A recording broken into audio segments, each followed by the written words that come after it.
Hi friends, నమస్తే. Today వీడియోలో వచ్చేసి ప్యూర్ నెయ్యిని మనం ఇంట్లోనే చాలా ఈజీ వేలో ఎలా ప్రిపేర్ చేసుకోవాలో ఈ వీడియోలో చూద్దాం. మనం ఇంట్లో ప్రిపేర్ చేసుకున్న నెయ్యి ఎలా పూసలుగా వస్తుందో చాలా సింపుల్గా మనం ఒక 15 మినిట్స్లోనే ఈ నెయ్యిని ప్రిపేర్ చేసుకోవచ్చు. సో వీడియో చూసే ముందుగా ఇంకా ఎవరైనా మన ఛానల్ని సబ్స్క్రైబ్ చేసుకోకపోతే వీడియో కింద రెడ్ కలర్లో సబ్స్క్రైబ్ ఉంటుంది, సబ్స్క్రైబ్ చేసుకోండి. ఇక్కడ నేను వచ్చేసి పాలమీగడ తీసుకున్నాను. ఈ పాలమీగడని ఎలా తీసుకోవాలంటే, రోజు మనం పాలు పోయించుకుంటాం కదా, సో ఆ పాలను మనం బాగా మరిగించిన తర్వాత కొంచెం చల్లారిన తర్వాత పైన మనకి మీగడలా తేలుతుంది. సో దాన్ని మనం ఒక స్పూన్ సాయంతో ఒక గిన్నెలోకి తీసుకోవాలి. నేను ఇలా 15 రోజుల నుంచి తీసుకున్న మీగడండి ఇది. ఇదే విధంగా మీరు ప్యాకెట్ పాలతో కూడా చేసుకోవచ్చు. ఇది మనం ఫ్రిడ్జ్లోంచి తీసిన తర్వాత జస్ట్ కొంతసేపు ఇలాగే వదిలేయాలి. తర్వాత మనం ఒక మిక్సీ జార్ తీసుకుని అందులో ఈ మీగడంతా కూడా వేసుకోవాలి. ఇంకొకటి ఏంటంటే, ఇలా మిక్సీలో వేసుకోవడం అవసరం లేదు అనుకునే వాళ్ళు ఏం చేస్తారంటే, పప్పు గుత్తి ఉంటుంది కదా, సో పప్పు గుత్తిని తీసుకుని ఈ మీగడని అంతా కూడా ఒక ఖాళీ గిన్నెలో వేసేసుకుని కొంచెం వాటర్ అనేది వేసుకుని ఎక్కువసేపు కలుపుతూ ఉంటే మీకు వెన్న అనేది పైకి వచ్చేస్తుంది. సో మిక్సీ జార్లో వేసుకుంటే చాలా ఈజీ అండి, తక్కువ టైంలో అయిపోతుంది, టైం అనేది సేవ్ అవుతుంది. అలా అయితే కనుక మనకి ఎక్కువ టైం పట్టేస్తుంది అనమాట. ఇప్పుడు చూడండి, నేను మిక్సీ పట్టుకున్న తర్వాత మనకి వెన్న అనేది ఎంత బాగా వచ్చిందో.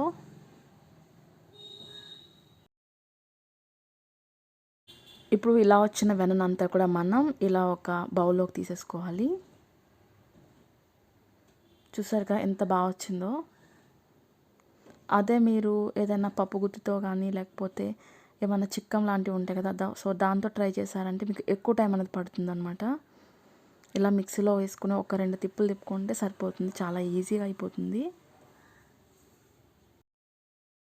ఇలా తీసుకున్న తర్వాత నేను దీన్ని ఒక 2 సార్లు అయితే నేను వాష్ చేసుకున్నాను అండి వెన్నని. మనం ఎక్కువ స్టోర్ చేస్తాం కదా ఫ్రిడ్జ్లో పెట్టి, సో దానివల్ల నేనైతే కొంచెం స్మెల్ రాకుండా ఉంటుందన్నమాట. ఇలా మంచిగా వాష్ చేసుకుంటే నేనైతే ఒక 2 టైమ్స్ అయితే వాష్ చేసుకున్నాను.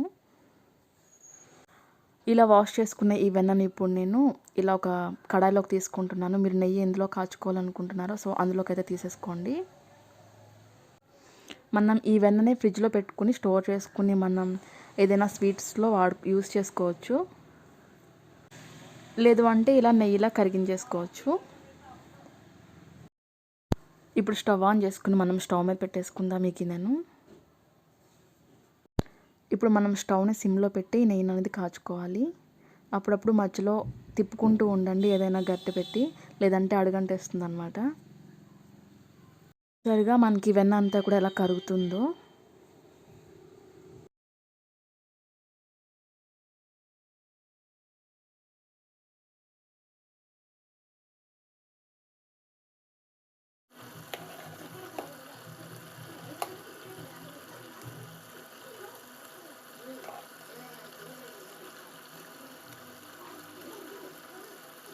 మనకి ఇలా ఈ నెయ్యి అంతా కూడా కరగడానికి మనకి ఒక 10 నిమిషాల పాటు టైం అయితే పడుతుంది. సో మనం ఇలా తిప్పుకుంటూనే ఉండాలి మధ్య మధ్యలో.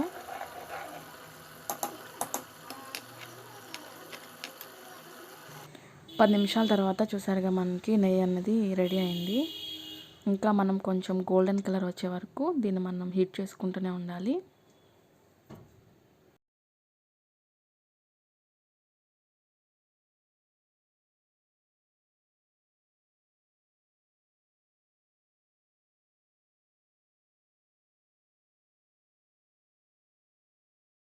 సో ఫైనల్గా మనకి నెయ్యి అనేది రెడీ అయిపోయింది. చూసారుగా కలర్ కూడా ఎంత బాగా వచ్చిందో. ఇప్పుడు మనం ఇందులో కొంచెం కరివేపాకు, లేదంటే మెంతులు, లేదంటే మునగాకు ఉంటుంది కదా, సో ఇలాంటివి వేసుకుంటారు చాలామంది ఫ్లేవర్ కోసం. నేనైతే ఏం వేయలేదండి.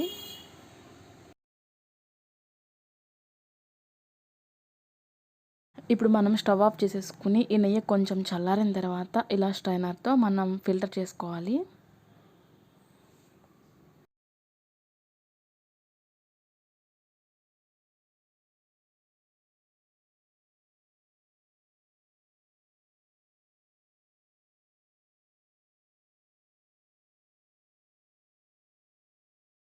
ఇలా లాస్ట్లో మనకి మిగిలింది ఉంటుంది కదా, దీన్ని మనం రైస్లో వేసుకుని కొంచెం ఉప్పు కారం వేసుకుని తింటే చాలా టేస్ట్గా ఉంటుందండి. ఎవరైనా అయితే ఒకసారి ట్రై చేయండి ఇది.